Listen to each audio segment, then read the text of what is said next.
Hey, what's up? Go to work. Time check. It's 6:59.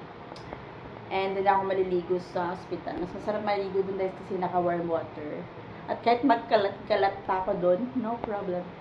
So, mag-book man ako ng joyride and let's go. Alright, let's choose the motorcycle taxi. Joyride din ako kanina, guys. Let's go. 50 pesos lang yun, ate ko. Let's see.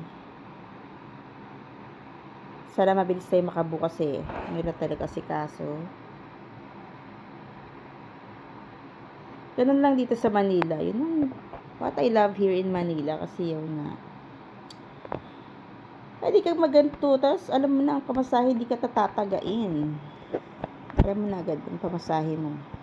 At hindi ka na kailangan mag-commit to ba't na ang person at kailangan na tayo mag-charge. Ando nga po ang charger pala sa hospital na iiwanan. So, while waiting, prepare na nga ako ng dad sa akin. Tagal niya, nakaka-stress.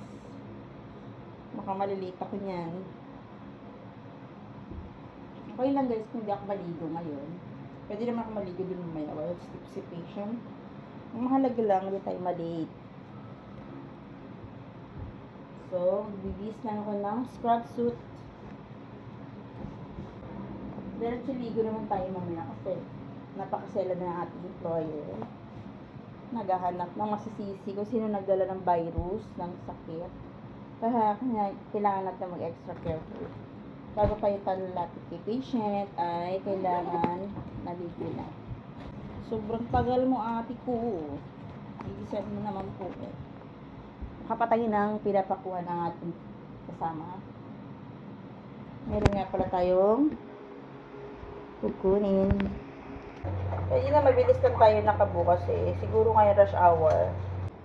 And doon na rin tayo magdi-dinner kasi mas gusto natin nung kumain. So may pinakakuha sa atin ang ating kasama. Hanapin na natin. Wala pa rin. Wala pa rin ate ko. Ala, maliligo ka pa. Mabiyahe ka pa.